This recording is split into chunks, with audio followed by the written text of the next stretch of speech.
Hi, my name is Liesl. Books are more than a passion to me. Books are in my blood. Not only do I write books, but it makes me crazy when I finish a great story only to have them make it into a movie where they change vital storylines and leave other important scenes completely off screen. Now you might think you know your series because you saw the movies, but wait till you hear the things that they left out. I'm going to take you on a tour of one of my favorites, the Harry Potter series by J.K. Rowling, and with illustrations by Mary Grand-Pré. More recently, with illustrations by Kazuki Buishi, right here. Here are the top 10 things that they glossed over or left out of the Harry Potter movies that I wish they would have left in. Starting with the bonus number 11. Number 11. Peeves the Poltergeist. The story with Peeves is that he supposedly came with the building of Hogwarts Castle in AD 993.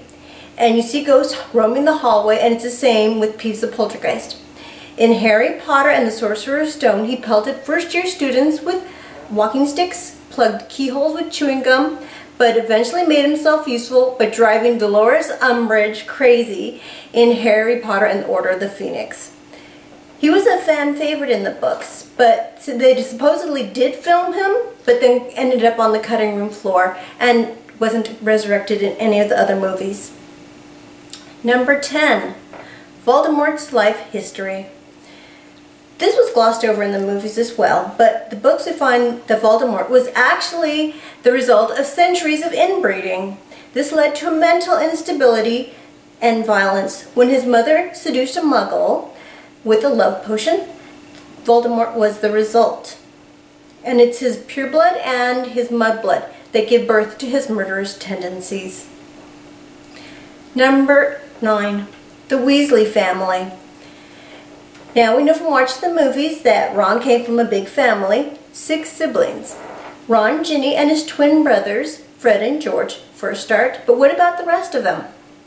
Charlie, Bill, and Percy were pretty much cut out of the rest of the movies. Then you see Bill from the Deathly Hallows engaged to the Goblet of Fire's Fleur Delacour.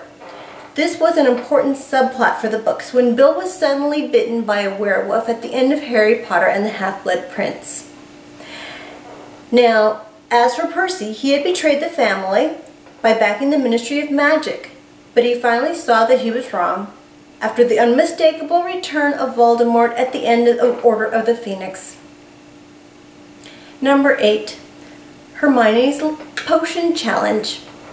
At the end of Harry Potter and the Sorcerer's Stone, Harry, Ron, and Hermione must face a different set of challenges, each one made by a different teacher at Hogwarts in order to try to save the stone.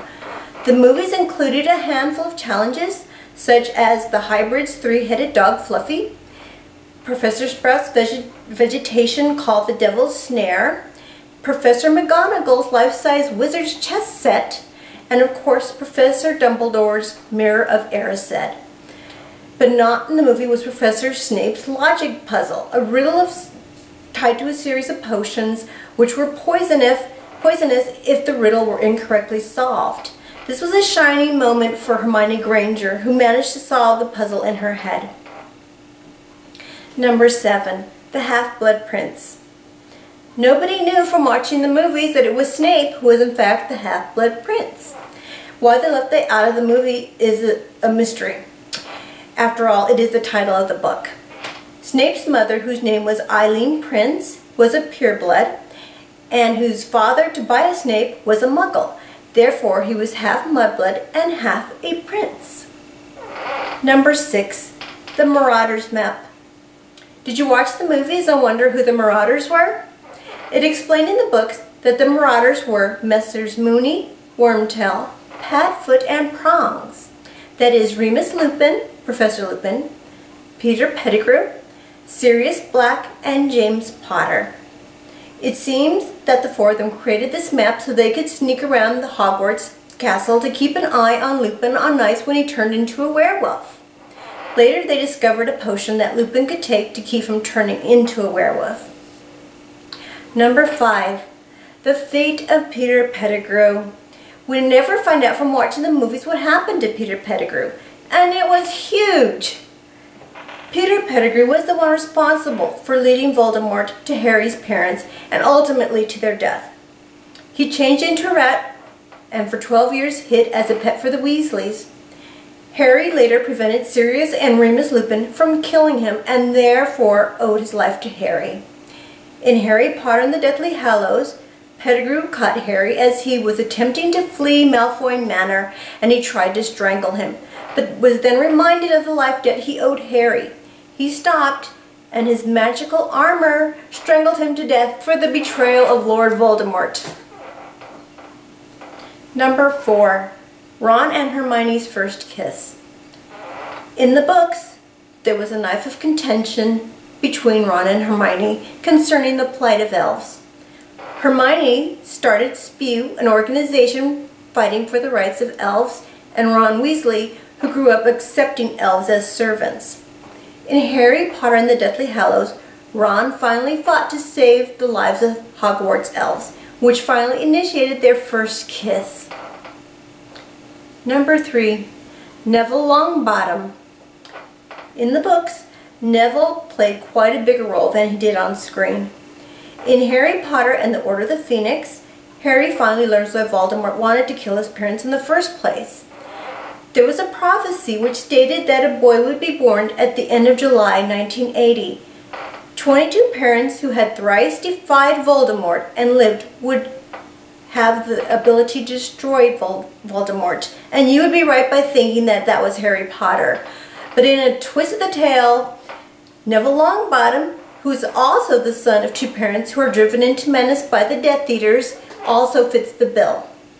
Now, from reading the books, you didn't know who was going to ultimately kill Voldemort, so this one was a surprise. Number 2, the Whomping Willow. The Whomping Willow is an iconic piece of the Harry Potter series. In Harry Potter and the Chamber of Secrets, the movie, Ron and Harry run into the tree, nearly smashing their flying car and themselves to bits. When Snape tries to punish the boys, he says that the tree has been on the premises since before they were born. What they don't tell you is who planted the tree and why. According to the book, it was planted in 1971 to conceal the passageway to the Shrieking Shack. The reason it needed to be concealed was that Professor Lupin needed to go there whenever he turned into a werewolf for privacy. His friends James Potter, Peter Pettigrew, and Sirius Black were in on this, and they used the Marauders map to keep track of Lupin. Also in the books, you needed to touch a special knot on the tree to cause it to freeze, but in the movie, the Immobilis spell is used. Number 1. The Redemption of the Dursleys. If you saw the movies, you know that Dudley was a total jerk to Harry. Harry Potter and the Deathly Hallows, he actually redeems himself. Harry had saved Dudley from the Death Eaters, and this seems to have made Dudley into an individual who saw the error of his ways. In the films, they concluded the Dursley story by having them run away in a totally gutless manner in the first few minutes of the film. Why the filmmakers didn't feel that this was an important piece to leave is a wonder to me. They spent so much time in all the previous movies making the family seem so cowardly. Why couldn't they have added a minute to the final film to give us their redemption? Now, when you take the stuff that the producers took out and put back, it lengthens the movies each by maybe 5 minutes. And really, that's really nothing. So, join me for next time as I take a quick tour of the books that we all love. See ya. Bye.